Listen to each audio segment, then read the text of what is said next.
utang kasi sa akin. Pagbili nakikita ko sa iba.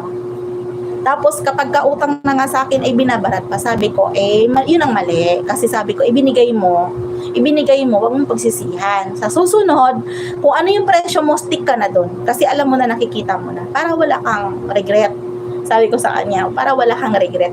Kung ano yung pricing mo, stick ka doon. Wag mo nang babaguhin. Kasi alam mo na nga kung ano yung attitude. And kung kaya mong hindi na pautangin, hindi mo nang pautangin. Bumili. Mapipilitan yan bumili sa'yo. Lalo na kapag ikaw maraming stock. Diba? So, yun. Isipin mo muna ng 100% bago ka magpautang. Tambay lang ako, sis. Iidlip lang ako. Sandali. Sobra anto ko. Nag-LS kasi ako kagabi. Ayan. Kuya Sam, sige po.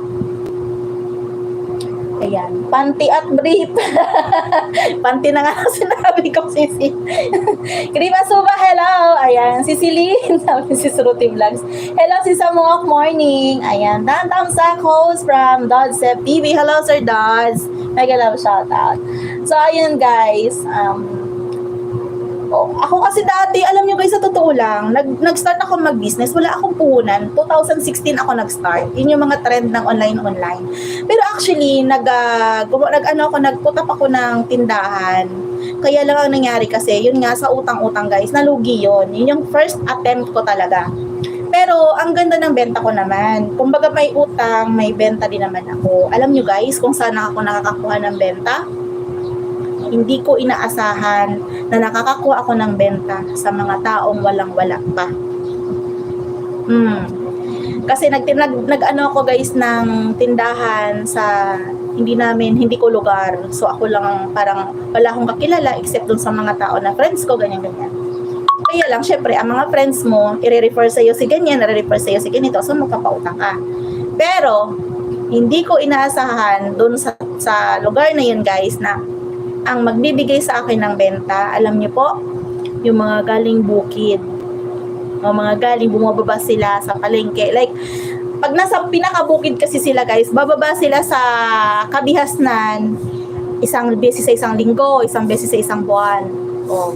Alam niyo, kahit minsan bigas, papalit nila sa'yo basta makabayad sila. Hindi sila nangungutang. Hindi sila mga pautang ganito. Talagang mangungutang sa'yo guys kung hindi ka mag-anak mo, kakilala mo. Kaya nga sabi ko sa inyo, ang benta nasa estranghero. Wala sa kamag-anak. Ang kamag-anak ay magpapalubog sa'yo. Hindi lahat hindi lahat. Unang-unang susuporta sa'yo guys, strangers. Ang kamag-anak mo, susuportahan ka yan, pero may kapalit yan. Bukas makalawa, hihingi sa'yo ng kapalit yan. Alam mo, sasabihin pa sa'yo, oy, shinare ko yung ano mo yung post mo shinare kong ganito, ganyan. May likes na nga na ganyan eh. Alam nyo na ang kasunod niyan. Pag kinabukasan, pag nangamusta sa'yo, alam mo na guys. Pag sinabi sa'yo, uy, kamusta? Dami mong ganyan. Meron nga ako pinsan, to share ko sa inyo syempre hindi ko na i-mention, baka mamaya nasilip sa vlog ko. Ito guys, may i-share ako sa inyo. Okay, may i-share ako sa inyo. Ito yun yung mga dahilan guys kaya siguro kung mapansin nyo sa Facebook ko, nung na-disable ang Facebook ko guys, wala na akong inad na kahit na sinong mga kakilala, mga kamag-anak. Maliban nun sa talaga ng mga ka-close ko, as in, alam ko may mabubuting puso talaga. Sa totoo lang, lahat ng kapatid ko hindi ko friend. Pati nanay ko hindi ko friend. Tita ko hindi ko friend sa Facebook. Promise, wala kayo makikitang friend ko dyan. Kahit isang pinsan, wala. Pero nagme-message naman sa akin.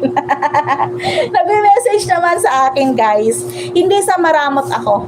Guys, hindi ako maramot. Galit ako sa taong maramot. Sis, highlights mo yan, uta. Sisi, Miles. Nakita niyo ba yung ano ko? Yung aking parang naging relate tuloy yung yung piliin mo magsabi ng totoo. 'Di ba yung title ko ganon? Piliin mo magsabi ng totoo. At magpakatotoo kasi bukas lalabas ang sablay mo, 'di ba? Kasi yan guys hindi kasi talaga maganda yung nagsisinungaling ka. Nambobola ka o nagkukunwari ka sa kapwa mo. Hindi talaga maganda guys kasi lalabas po talaga kung ano yung totoo, bukas, makalawa, ganyan. So ayan, salamat kay Kuya Sam, naging nawala kasi sa isip ko kung ano yung title ko, yung sabi ko kanina, hindi ko alam kung ano ang topic kasi umentra kasi yung pag-pick up ng LBC, nakalimutan ko kasi